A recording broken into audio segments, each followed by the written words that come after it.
Assalamualaikum warahmatullahi wabarakatuh. Alhamdulillahirrabbilalamin. Assalatu wassalamu ala asrofil anbiya wal mursalin Sayyidina Maulana Muhammadin wa ala alihi washabihi ajmain, amma ba'du. Pertama-tama marilah kita panjatkan puja puji syukur kita atas kehadiran Allah Subhanahu wa taala yang mana atas rahmat dan karunia-Nya kita dapat bermuajah pada kesempatan ini. Kedua kalinya sholawat serta salam tetap tercurahkan terhadap junjungan kita Nabi besar Nabi Muhammad SAW, yang mana atas beliau kita dapat membedakan mana yang hak dan mana yang batil. Dan pertama-tama yang saya hormati Rektor Universitas Islam Zainul Hasan Genggong, yakni Dr. Abdul Aziz MAG. Yang kedua kali yang saya hormati yakni pengasuh Pondok Pesantren Zainul Hasan, yakni Kiai Haji Mutawakkil Allah. Dan juga yang saya hormati dosen pengampu mata kuliah retorika dakwah, yakni Al-Ustadz Muzamil. Pada kesempatan kali ini saya ingin menyampaikan pidato tentang ilmu. Ilmu adalah cahaya kehidupan. Tanpa ilmu, hidup ini akan terasa gelap dan kosong. Ilmu adalah bekal yang paling utama dalam menjalani kehidupan. Dalam Islam, bahkan wahyu yang diturunkan pertama kali kepada Nabi Muhammad SAW adalah perintah untuk membaca, yaitu Iqra, yang menunjukkan betapa pentingnya dalam kehidupan manusia, betapa pentingnya ilmu dalam kehidupan manusia. Bukan harta, bukan jabatan, dan juga bukan kekuasaan, tetapi ilmu yang mampu mengangkat derajat seseorang.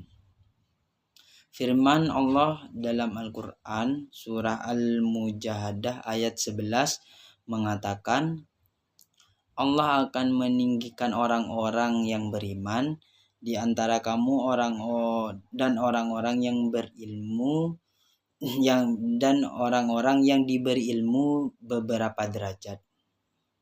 Ini menunjukkan bahwa ilmu adalah salah satu faktor utama yang membuat manusia mulia di sisi Allah dan di sisi masyarakat.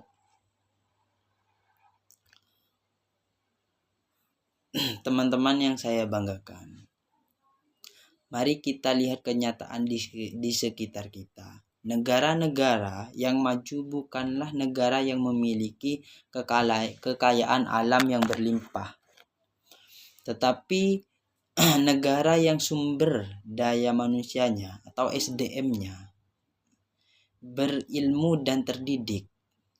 Seperti itu. Mereka mengembangkan teknologi, sains, dan juga inovasi karena mereka sadar bahwa ilmu adalah kunci kemajuan. Sebaliknya, negara yang tertinggal umumnya adalah negara yang mengabaikan pendidikan dan kurang memperhatikan pengembangan ilmu pengetahuan. Seperti itu.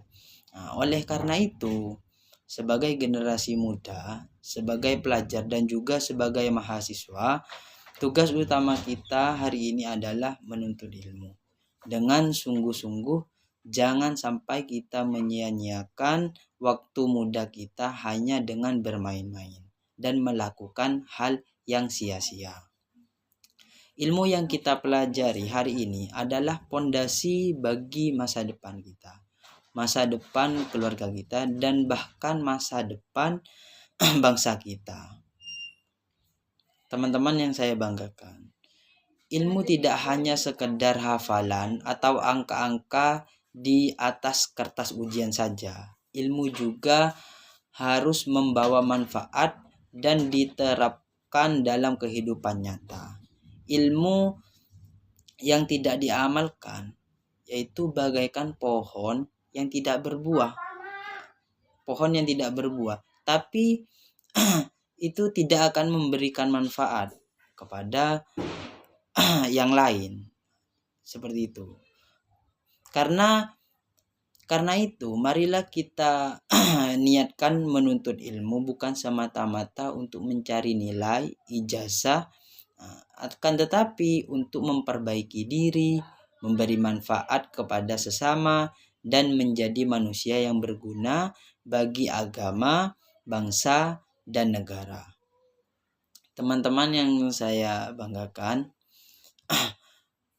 menuntut ilmu juga tidak mengenal batas usia. Selama kita hidup, kita harus belajar.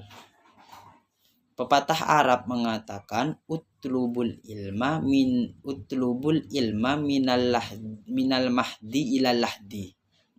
Tuntutlah ilmu dari buayan atau dari rahim seorang ibu ketika kita dilahirkan. Nah, sejak itu dari buayan maksudnya sampai ke liang lahat.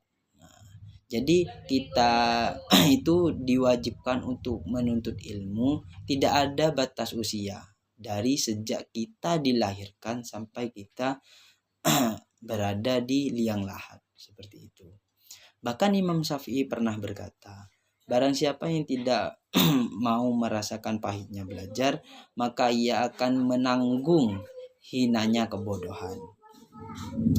Belajar memang kadang melelahkan, kadang membuat kita stres, jenuh, dan ingin menyerah. Tapi ingatlah, segala sesuatu yang berharga pasti membutuhkan perjuangan.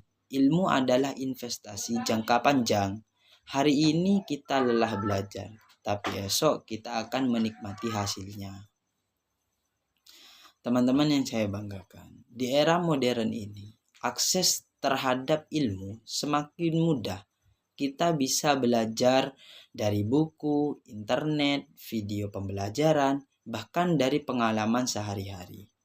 Namun kemudahan ini jangan membuat kita malas atau justru tersesat dalam informasi yang salah. Kita harus bijak dalam memilih sumber ilmu dan tetap rendah hati dalam belajar dari siapapun. Jangan pernah merasa cukup dengan ilmu yang kita miliki, karena di atas langit masih ada langit. Orang yang sombong dengan ilmunya sebenarnya adalah orang yang belum benar-benar berilmu.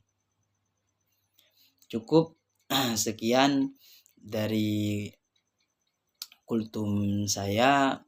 Apabila ada salah dari tutur kata saya, mohon maaf dan sebesar-besarnya.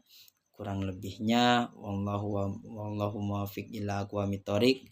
Assalamualaikum warahmatullahi wabarakatuh.